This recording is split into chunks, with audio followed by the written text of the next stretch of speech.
안녕하십니까. 고고TV 여명입니다. 8월 5일 목요일입니다. 모두 화이팅 하시고 건강하시고 힘내십시오. 국민의 힘 하고 시작하겠습니다.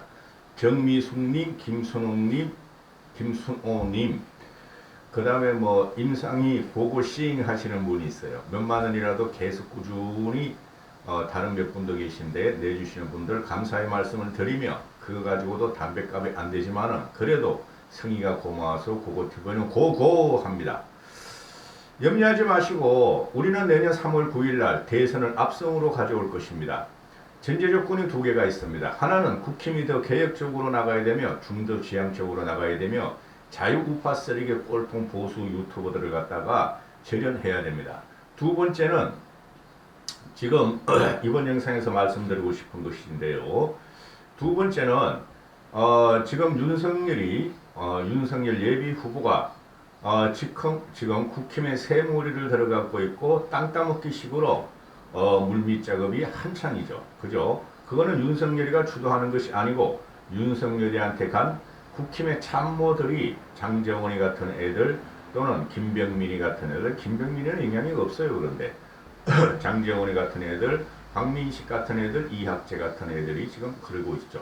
그 다음에 앞에서 나타나는 사람이 안 나타나지만 뒤에서 살금살금 세력을 확장해서 땅을 따먹기에 진력하는 사람이 정진석이하고 권성동이죠. 그죠? 그 다음에 지금 국힘 쪽에서 또는 60대, 70대들 이상이, 그리고 TK와 그런 분들이 지금 윤석열을 지지하고 있는데 대세론으로 몰고 가겠다 하는 것인데요. 경선은 지금 현재 이재명과 이낙연이 보듯이 2강으로 갔죠. 걔네들이. 그거 어떻게 될지 몰라. 응? 이재명이 엎어질 수 있다, 엎어지길 바란다 하는 게 고고TV의 일관된 논조고, 그 다음에 국힘의 경선이 이제 9월 15일 1차 컷오프를 하면서 시작될 텐데요. 그전에도 예비 토론이 있을 겁니다. 그런데 2명 내지 3명이 강렬하게 붙어야 됩니다. 강렬하게 경쟁을 하고, 그 다음에 강렬하게 서로를 검증하면서 시너지를 내고 컨벤션 효과를 내야 됩니다. 지금 그 자유우파 애들이나 또는 그 일부 강성 언론들이, 강성 보수 언론들이 윤석열의 대세론을 몰고 가려고 그러는데, 그것은 우리 국힘에서 경선 이벤트와 경선 시너지를 내는 것에 대해서 해로우며, 그 다음에 본선에 가서는 진짜 문제가 될 수도 있다 하는 걱정이 앞서는 게 고고TV의 생각입니다.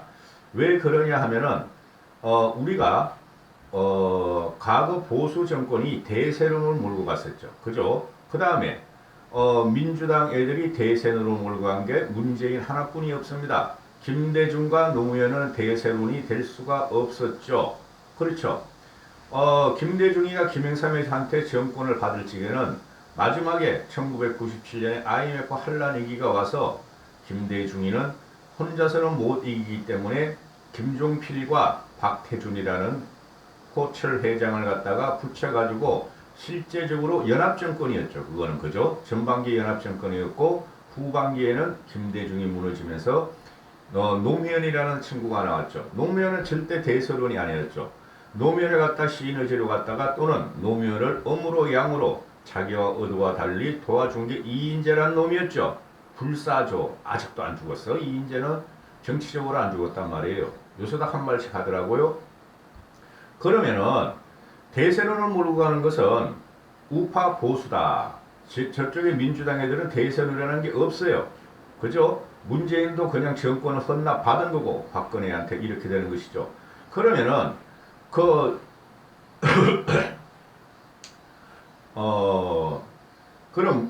김대중하고 노무현이한테 정권을 헌납하는 과정을 보면은 다 대세론을 몰고 가다 과거 한나라당 신한국당을 갖다가 몰락으로 이끈 것이 주가 누구냐? 이회창이었다. 이회창은 지금 현재 보면은 윤석열과 최재형 감사원장의 오버랩이 되죠. 그렇죠? 그 다음에 이회창의 대세론, 쉽게 말해서 자기를 키워주고 자기를 지지했던 김영삼이를 취입받으면서 그 깐깐한 칼이 있어마 하는 이회창이가 대세론을 몰고 가다가 자기 정적들을 다 제거해버리고, 특히 김윤환 같은 분, 저 김윤환이 허주 김윤환 되게 좋아했어요. 사람이 키가 크다, 잘생겼다, 합리적이다, 상식적이다, 그죠? 그런데 김윤환이가 그 김영삼을 받들면서 물론 김영삼이가 대통령이 될 자질과 역량과 정치력이 충분하죠. 그 전략 전술꾼이 이회창이한테 말려가면서 말리면서 말이죠. 이회창은 자기의 정적들을 다 쳐내고, 나 혼자 독고다이야, 나 혼자 칼이 있어, 너희들은 내 칼을 다 주고 하다가 그 칼 가지고 칼 있어마 여유가 없고 포용력도 없고 그런 친구가 김대중한테 정권을 헌납했고 노무현이한테도 정권을 헌납했다, 이런 거죠. 대세론을 몰고 간 공무원 출신 이회창이는 소리 소문 없이 정치권에서 사라졌다. 그러면은 다시 2021년 또 내년 3월 9일이 2022년으로 가봅시다. 그러면 어떻게 될 것인가? 지금 우파 보수들, 특히 그 자유우파 쓰레기들 유튜버들이 골 때려. 걔네들은 과거의 영화를 찾자 그러면서 과거 대세론을 몰고 갔던 것을 또 윤석열한테 요구하며 몰아치고 있는데, 그래가지고는 크게 윤석열한테 도움이 안 될 것이다. 왜? 윤석열은 정치 초보고 정치의 역학구도를 모른다. 솔직히 윤석열도 지금 정치를 잘못 배우고 있어요. 그 장제원 같은 놈 구 정치인들 들어가가지고 윤석열이가 땅 따먹기를 크게 넓혀라, 땅을 크게 따먹어라, 의원들을 많이 확보하라, 그 다음에 당협위원장들을 많이 확보하라 하면서 세물에 들어가는데, 그것은 과거에 행동했던 거고, 지금 현재 대세론을 몰고 가는 것은 우리가 경선이 끝나고 나서 대세론을 몰고 가면 모르겠지만은 그것이 지금 실책을 범하고 있을지도 모른다 하는 게 고고TV의 여명의 생각입니다. 여기서 한 번 더, 우리는 이길 수 있으니 고고TV의 시청자분들께서는 모두 힘 받으시고, 정수홍님 힘 모두 힘 받으십시오. 정수홍님 불편하지 마시고 들어오시면 됩니다. 그리고 자유우파가 밀었고 과거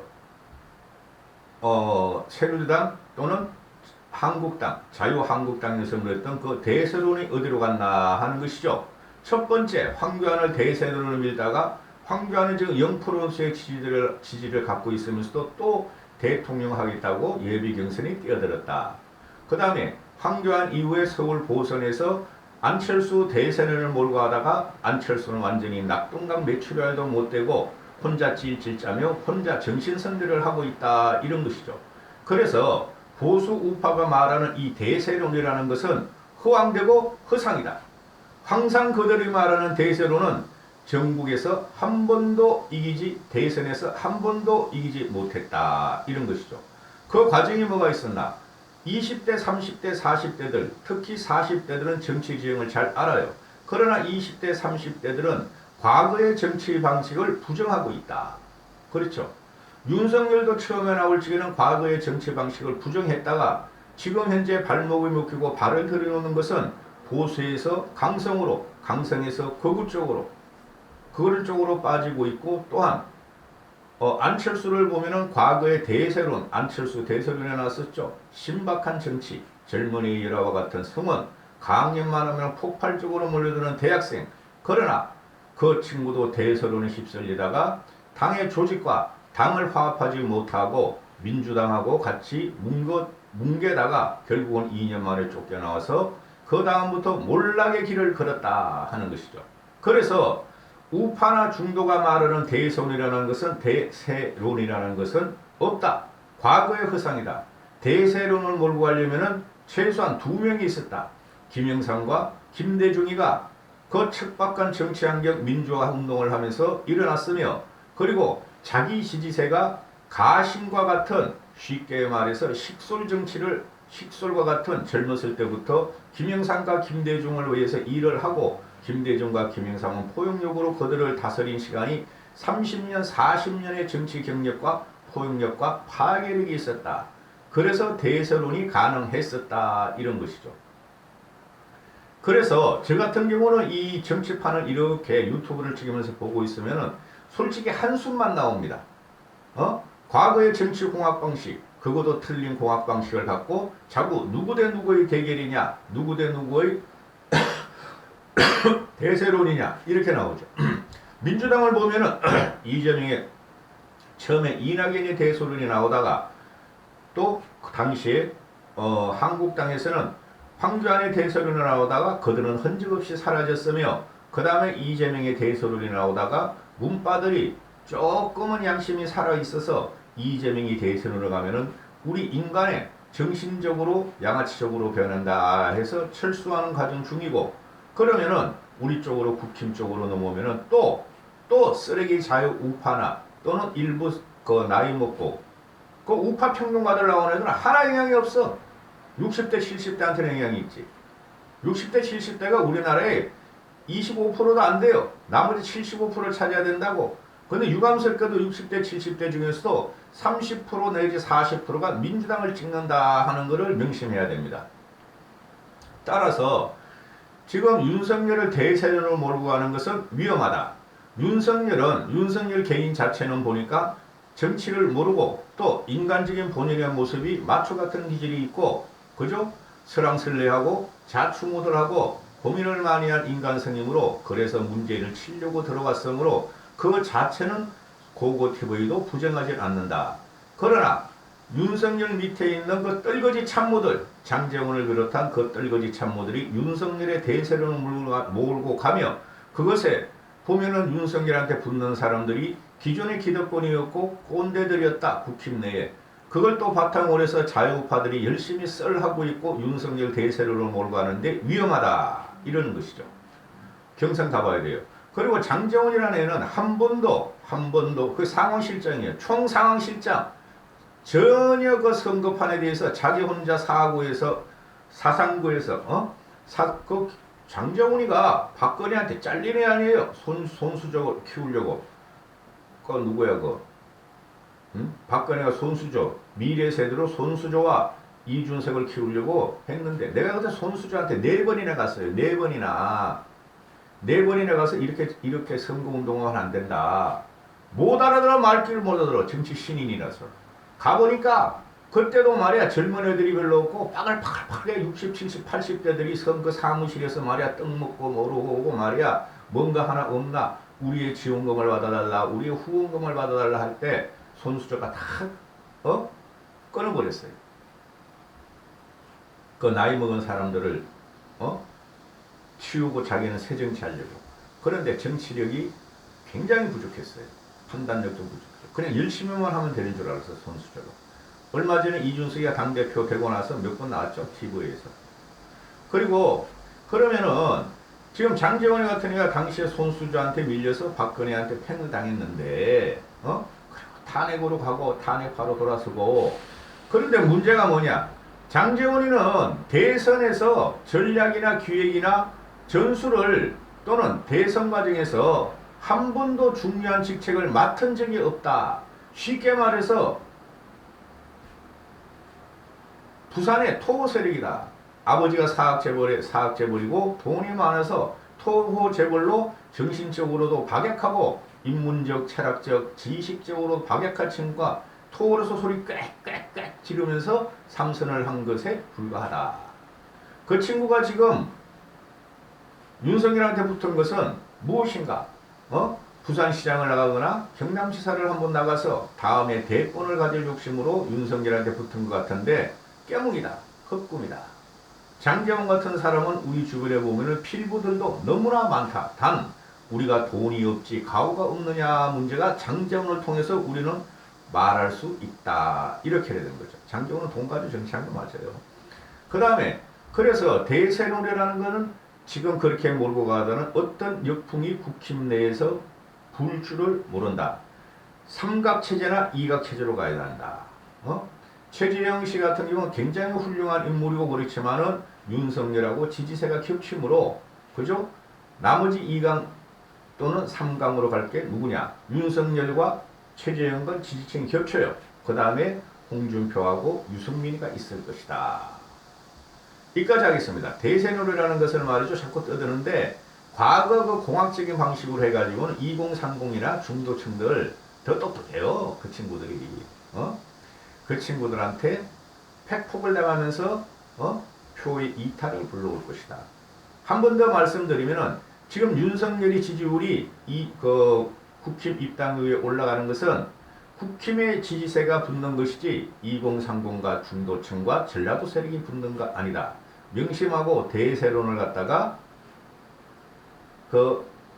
부러지서며 땅땅 웃기, 영토 늘리기를 국힘 내에서 너무 하지 말고 선의 경쟁과 정책 경쟁을 하라. 정책 경쟁으로 들어가면은 어떤 현상이 벌어질지 모른다. 근데 윤석열이가 결국은 대세로 갈 것 같아요. 근데 지금 잘못하면은 한순간 훅 갈 수 있어요. 저도 윤석열 지지해요. 비판적 지지. 이까지 하겠습니다.